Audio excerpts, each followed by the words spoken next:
Good morning, everyone. It is Giving Tuesday and a moment of hope with Upward Transitions. I hope this is finding you well. Today, I am joined by, what's your official title at CMR, Taylor? My official title up here is Vice President or Managing Partner, but I like to tell everyone that I'm the pretty face around here. So that's kind of the real work.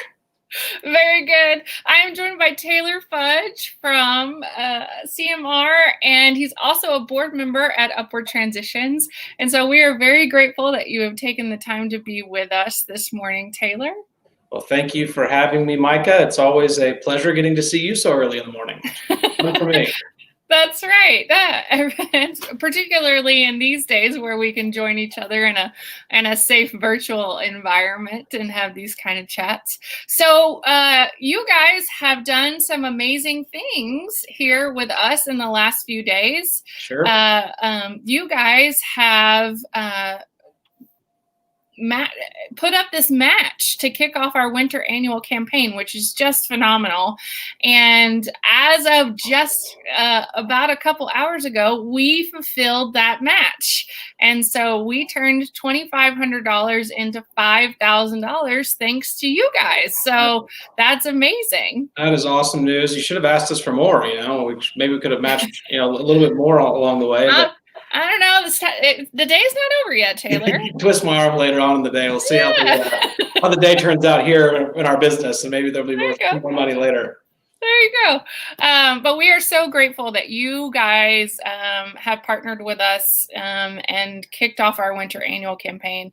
This is the season where we really invest in the mission and purpose of ending generational poverty, which is really, what we do at Upward Transitions. And it's never been more important, and not only in light of COVID, but in light of all of the things that people are experiencing because of COVID.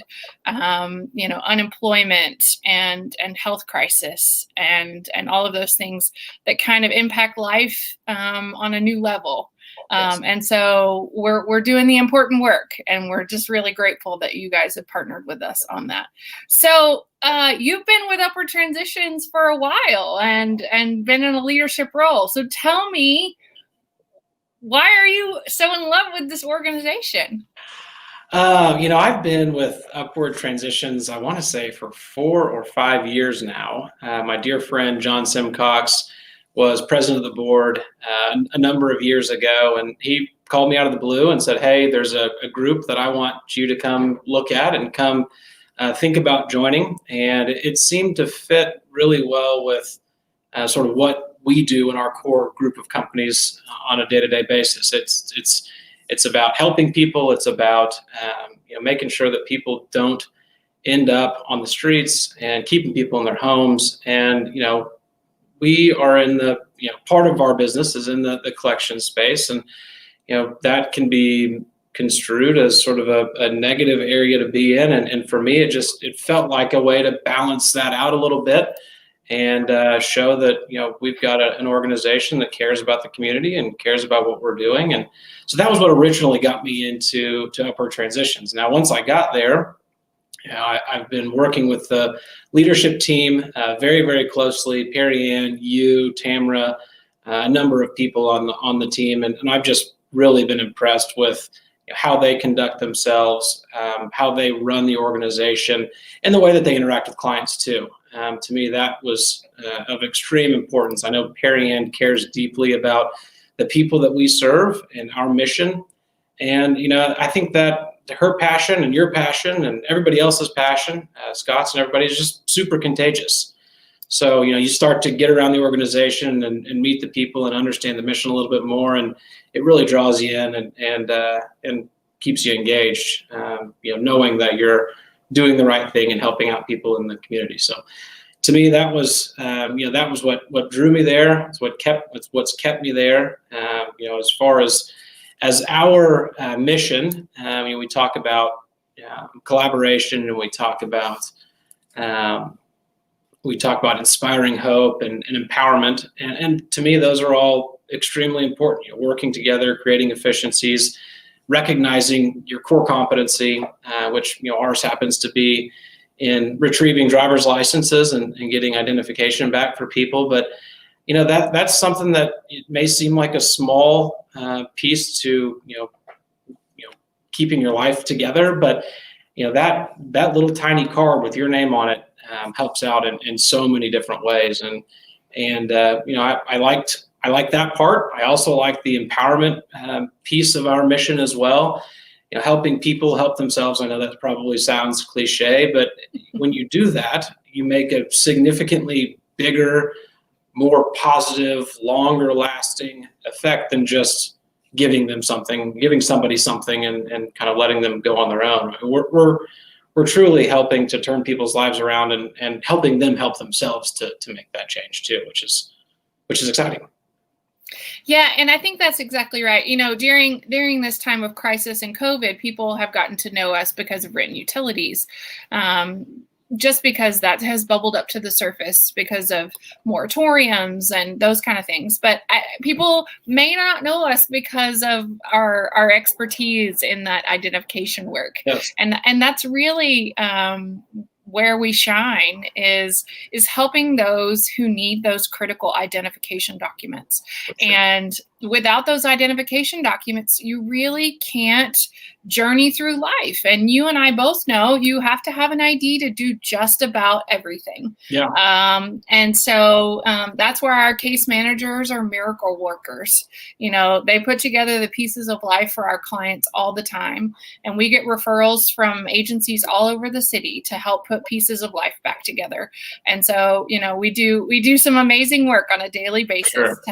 to help make that happen. And so I was going to say that's one of the fun parts to me about Upward Transitions too, is just the cooperation with other nonprofits in the community as well. I know that we work very closely, obviously, with United Way, but a number of the others, a number of other nonprofits here, and it just seems like that community in and of itself is just, everybody's so willing to work with one another, and I know that our team is at Upward Transitions, and you guys are as well. But to your point on getting the driver's license, I think about the blind side with Michael Orr, and he's going to get his driver's license, and he says, she's the mother says, Michael, what do you want that piece of paper for? You don't even have a car. And he says, well, it's the only thing I've ever had with my name on it. Mm-hmm. And I recognize that is having something to prove who you are and to say that you are a person and that you have this identity. I imagine that is a lot of people's prized possessions. So I really like the fact that we're able to help provide that for people as well. Yes. And, the fact that sometimes they create,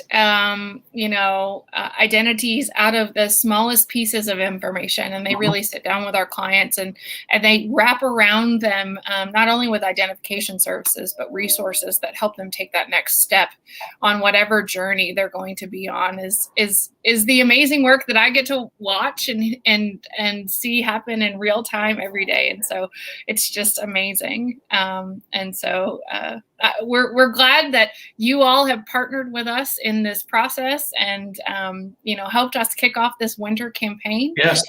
This is, kind of the key fundraising season for us because, you can't get identification without dollars. That is also a real fact.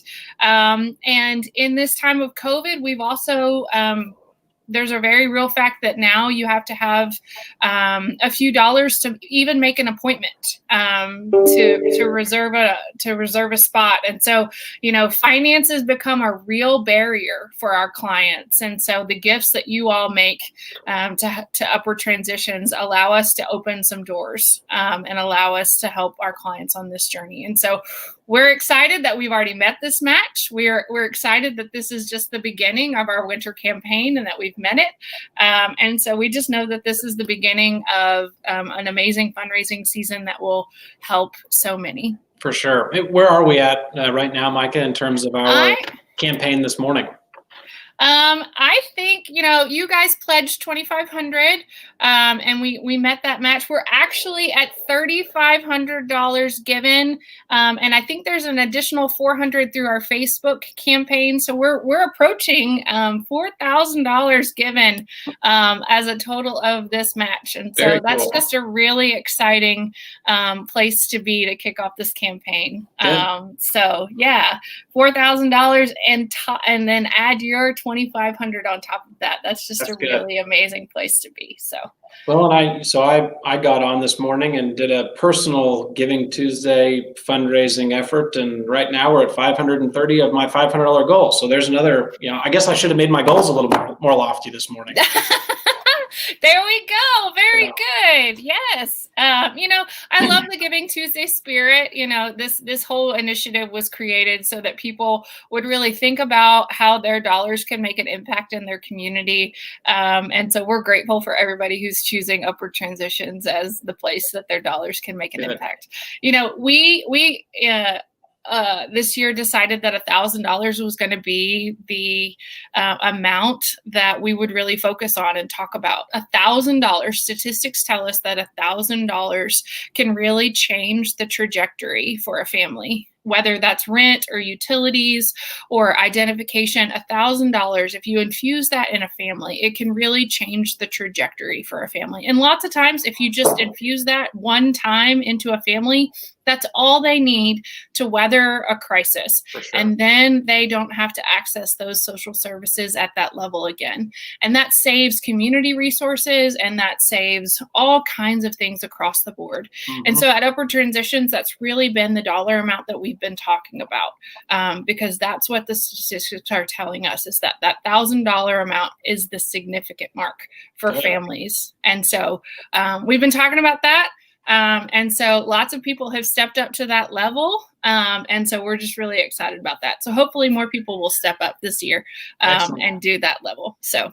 Well, I don't know if that's a personal cue for me, Micah, but I'm planning to give another $1,000 today for Upward Transitions. And so hopefully that will help out with some other families in need. And I guess my thought is, this is a really easy cause that everybody can rally behind. I think, right now with COVID, there is data and information that indicates we're on the brink of a housing crisis in the United States. And I've seen estimates where 30 to 40 million people could be facing evictions over the next couple of months. And that's a scary proposition for, the families that are potentially going to be evicted, the landlords of the houses that are not going to have that revenue. I mean, there's just a trickle down effect to all of this. And so I think it's really important that, we support organizations like Upward Transitions who are working really hard to keep people in their houses, and not just giving out, freebies to people, but working with the clients that we serve to kind of learn about the situation, understand what's going on. And with that many people at risk, I can't fathom a better place to consider putting, dollars and resources, especially for, people in this community and around the United States, but specifically for businesses in this community like CMR, who obviously is investing in Upward Transitions because of the things that we've talked about earlier. But it's a great place to give. It's a worthy organization, and the customers and the clients really, really benefit from every dollar that's pledged or given to Upward Transitions. It's the money typically goes directly back to the customers, and we don't have a whole lot of overhead at the organization, and it's a great place to give money, in my opinion. Well, Taylor, I am so grateful for your gift, and I hope others will step up. Even if they can't step up to a one-time gift of $1,000, breaking that out over a 12-month period, is easy to do. For sure. I have a recurring gift myself with Upward Transitions because I believe in the mission so much. And one of the things that I believe about Upward Transitions is the model.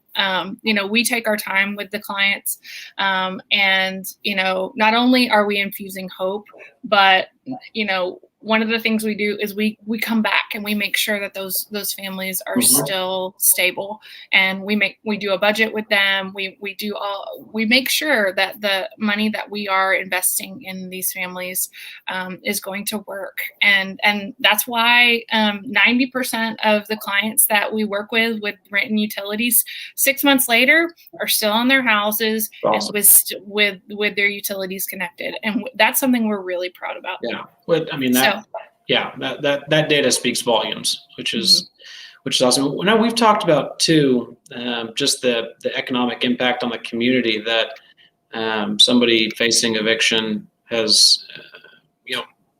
Talk to me about some of the numbers that I know we've discussed in the past. It costs X number of dollars to get somebody back into a house and all that too. Well, it just is exponential. And I don't have those right in front of me, but, it's tens of thousands of dollars in resources that, once somebody becomes homeless, they access in the community. And so we're really trying to turn off the faucet of somebody when they're at risk of homelessness, really trying to intervene before they even reach that step. Yeah. Because once they cross over into homelessness, the impact on the community and even the family is significant.